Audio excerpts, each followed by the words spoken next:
Hello everyone, welcome back to life of Aryan. So काफ़ी time से मैंने लॉन्ग वीडियो शूट नहीं करी थी, तो मैंने कहा why not start with something जहाँ पे मैं आपको थोड़ा बहुत जर्मनी के बारे में मेरे एक्सपीरियंसेस शेयर कर पाऊँ।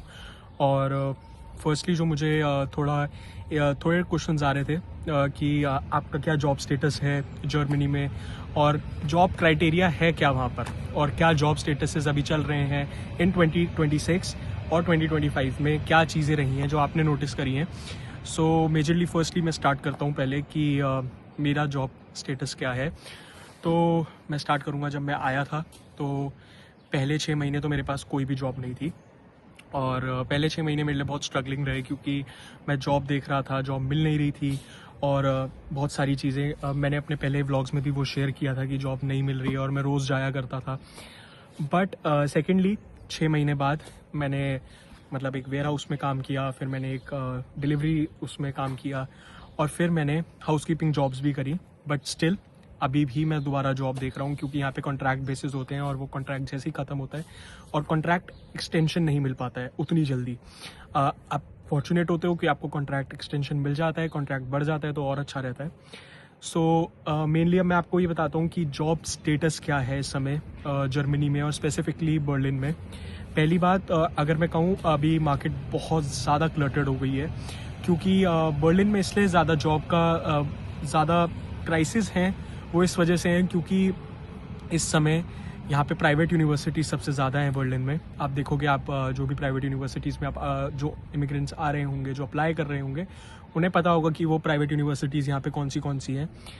और यहाँ पे बहुत ज़्यादा इस समय आबादी बढ़ चुकी है क्योंकि एक ही जॉब के लिए 100 कैंडिडेट्स हैं, और 100 कैंडिडेट्स को ही जॉब चाहिए, एक ही जॉब चाहिए।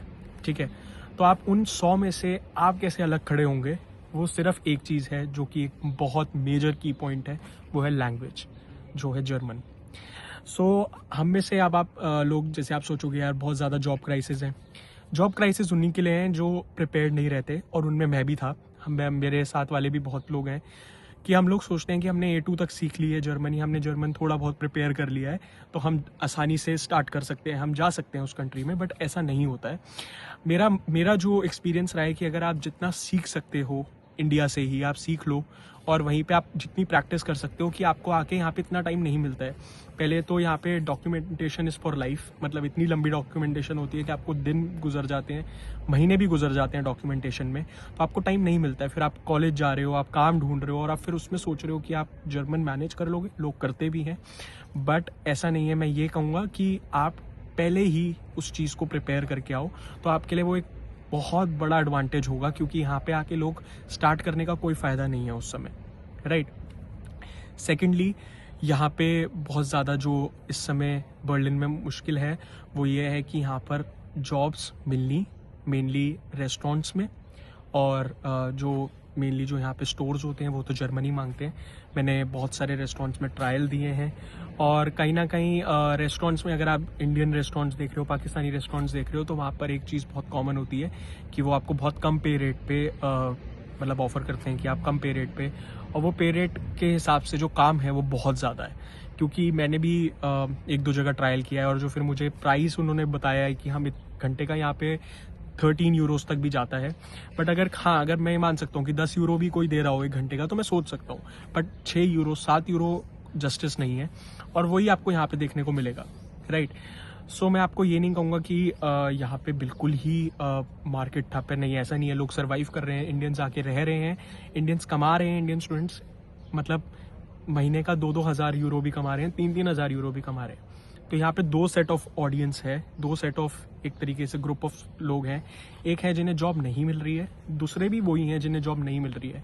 पहले और दूसरे में फ़र्क सिर्फ इतना सा है कि पहले वाले मतलब हताश हो जा रहे हैं, वो सोल्यूशन की तरफ नहीं देख रहे हैं, और दूसरे वाले सोल्यूशन देखते हैं और आगे बढ़ते हैं। सेकंड वाले लोगों में सिर्फ इतना ही फ़र्क है कि यहाँ आके अगर आप किसी चीज़ के लिए शर्म करोगे ना, कि आपको लगेगा कि यार मैं ये जॉब कैसे कर सकता हूँ, या मैं तो पहले कॉर्पोरेट में इंडिया में काम करता था, या आप जो भी नेशनैलिटी के लोग हो, तो आपको मेजरली वो आएगा ही आएगा, यार मैं ये काम नहीं कर सकता। मतलब लिटरली आपको यहाँ पे शर्म छोड़नी पड़ेगी। आपको पैसा कमाने के लिए, जॉब करने के लिए, अपने एक्सपेंसेस उठाने के लिए यहाँ पे आपको स्वीपिंग जॉब भी करनी पड़ सकती है, क्लीनिंग जॉब्स भी करनी पड़ सकती हैं, आप रेस्टोरेंट में बर्तन भी धो रहे हो, आपको हर चीज़ करनी पड़ सकती है, क्योंकि आपको अल्टीमेटली अपने एक्सपेंसेस पूरे करने हैं, राइट। और आपको मेजरली अपने घर को, आपको अपना लाइफस्टाइल सुधारना है, आपको अपना लोन रीपे करना है फॉर व्हाटसोएवर रीज़न। सो इसलिए जो सेकंड सेट ऑफ लोग हैं वो इसलिए अर्न करते हैं, बहुत अच्छा अर्न करते हैं, क्योंकि एक तो नेटवर्क बिल्डिंग बहुत ज़रूरी है। फर्स्ट चीज़ नेटवर्क बिल्डिंग सुपर इंपॉर्टेंट है कि आप आ रहे हो, अगर आप यहाँ पे इंट्रोवर्ट बन के आप सोच रहे हो कि टाइम निकल जाएगा, चीज़ें सॉर्ट आउट हो जाएंगी, नहीं होगा। आपको एक्सट्रोवर्ट बनना ही पड़ेगा, चाहे आप मेजर इंट्रोवर्ट रहे हो लाइफ टाइम, बट आपको यहाँ आके एक्सट्रोवर्ट बनना पड़ेगा। आपको सोशल इंटरेक्शंस करनी पड़ेंगी, लोगों से मिलना पड़ेगा, हेल्प करने के लिए लोगों को हेल्प भी करनी पड़ेगी। लोगों के साथ आप जा रहे हो, आप किसी को जॉब में हेल्प कर रहे हो, आपके पास कोई कॉन्टैक्ट आया, मेजरली आपको वो इतना काम नहीं आ रहा है तो आपने किसी और को करा, तभी आपको भी आगे हेल्प मिलेगी, and that's how it works. तो आपको ये चीज़ करनी पड़ेगी कि आप जा रहे हो, लोगों से मिल रहे हो, बात कर रहे हो, राइट। आप लोगों से पूछ रहे हो और बहुत इन्फॉर्मेशन निकल के आती है। कई बार आपको लगेगा तो किसी ने आपको उतना अच्छे से ट्रीट नहीं करा या बात नहीं करी, बट एटलीस्ट आपके मन में ये होगा कि हाँ चलो मैंने बात करने की कोशिश करी। सो आपको वो बात करनी पड़ेगी, आपको लोगों से जाके इंटरेक्शन करना पड़ेगा, पूछना पड़ेगा कि क्या चीज़ें हैं। जैसे लेटली मुझे थोड़ा टाइम के बाद पता चला ज़ेन जॉब्स बहुत बड़ा प्लेटफॉर्म है और ज़ेन जॉब्स पे लोग बहुत पैसे कमाते हैं। मेजरली वहाँ से लोग 2,500-3,000 हज़ार यूरो भी कमाते हैं, क्योंकि वहाँ पे शॉर्ट टर्म कॉन्ट्रैक्ट्स आते हैं, 1 महीना 2 महीना, लोग उसमें भी चले जाते हैं। आपको हर रोज़ निकलना पड़ेगा, जॉब्स ढूंढनी पड़ेंगी, और आप जब जॉब्स ढूंढोगे ना तो आपको वहाँ पे अल्टीमेटली अपने नेशनैलिटी के लोग मिल जाएंगे और भी लोग मिल जाएंगे जो सच में हेल्प कर देते हैं, कॉन्टैक्ट नंबर शेयर कर देते हैं, आप उनसे बात कर सकते हो, आप उनसे अपडेट ले सकते हो। तो वो बहुत ज़्यादा ज़रूरी है। और जब भी आप यहाँ पे आने का सोचो तो हमेशा एक चीज़ ध्यान रखो कि यहाँ पे पेशेंस लेवल और स्ट्रगल बहुत ज़्यादा है। वो इसलिए ज़्यादा है क्योंकि आपको हर रोज़ निकलना है, काम ढूंढना है, अलग अलग लोगों से मिलना है, डील करना है, क्लासेस मैनेज करनी है, जर्मन सीख रहे हो तो जर्मन भी मैनेज करना है। वो मेजरली आपके लिए थोड़ा सा एक इम्पॉर्टेंट पार्ट रहेगा। और सेकेंडली फॉरमोस्ट इम्पॉर्टेंट थिंग है कि आप ये सोच के आओ कि ठीक है मैं आ रहा हूँ, पढ़ने आ रहा हूँ यहाँ पे, मैं अपना मेनली स्टडीज़ कंप्लीट करूँगा। और लोग क्या करते हैं, क्योंकि बर्लिन बहुत क्लटर्ड हो चुका है, मार्केट बहुत ज़्यादा छोटी हो गई है लोगों के लिए, जॉब्स उतनी ज़्यादा लोग नहीं मिल पाती है, लोगों को 6 महीने लग जाते हैं, मुझे 6 महीने लगे। One of my friends it took him 9 months। एक दोस्त ऐसा भी था जिसका 10 महीने तक वो कोशिश करता रहा, वो चला गया क्योंकि उसको बिल्कुल भी वो रिजल्ट नहीं मिल पाया।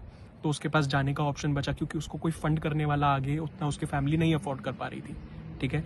तो लोग ये करते हैं कि यहाँ पे जैसे ही पढ़ाई पूरी हुई फिर लोग यहाँ की दूसरी सिटीज़ में रिलोकेट कर जाते हैं जहाँ पे इतनी मार्केट क्लटर्ड नहीं है, मार्केट थोड़ी ओपन है, वहाँ पे काम आसानी से मिल जाता है। सिटीज़ लाइक फ्रैंकफर्ट, यहाँ पे लोग म्यूनिक भी चले जाते हैं, फिर हैम्बर्ग चले जाते हैं जहाँ पर उनको डेस्डन है, वहाँ पे जहाँ पे उन्हें अपॉर्चुनिटीज़ भी हैं और वो काम कर सकते हैं, राइट। सो आपको थोड़ा सा अपने आप को उस चीज़ से मतलब लोगों से इन्फॉर्मेशन लेनी पड़ेगी, उन चीज़ों के बारे में जानना पड़ेगा जो ऑप्शंस अवेलेबल हैं कंट्री में। यहाँ पे ऑब्वियसली आप सभी जानते हैं करेंसी बहुत स्ट्रॉन्ग है, आप कमा भी सकते हो, बट इट्स ऑलवेज आपको ये दिमाग में रखना होगा कि there are 2 options. First is to creep and second is to find a solution.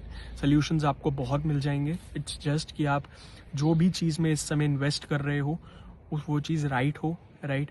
और एक तो ड्रॉबैक है ये, आपको जर्मन सीखनी पड़ती है क्योंकि आप जब इंडिया से आते हो तो आपको लगता है कि हाँ यार मतलब मुझे तो हिंदी आती है, इंग्लिश आती है, नहीं, यहाँ पे आपको जर्मन ही सीखनी पड़ेगी।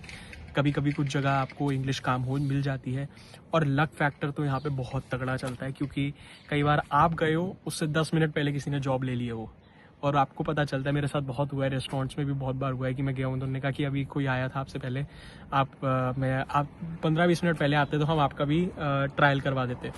तो ये बहुत बार होता था मेरे साथ, बट ठीक है, जो चीज़ें लिखी होती हैं वो होती हैं। बट आपको थोड़ा सा नेटवर्क स्ट्रॉन्ग करना पड़ेगा, सोशल इंटरेक्शन बढ़ानी पड़ेगी। आपका कोई नोन है यहाँ पे, उनसे एटलीस्ट थोड़ी ब्रीफ नॉलेज लीजिए ताकि आपके लिए वो चीज़ें आसान रहे।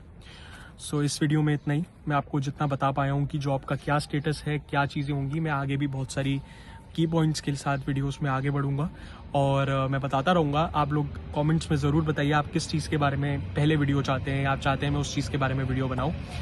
सो मैं ज़रूर आप लोगों के सामने वो पॉइंट्स रखूँगा यहाँ पे। So do subscribe to life of Aryan and keep liking and keep commenting on the channel. See you soon. Radhe Radhe.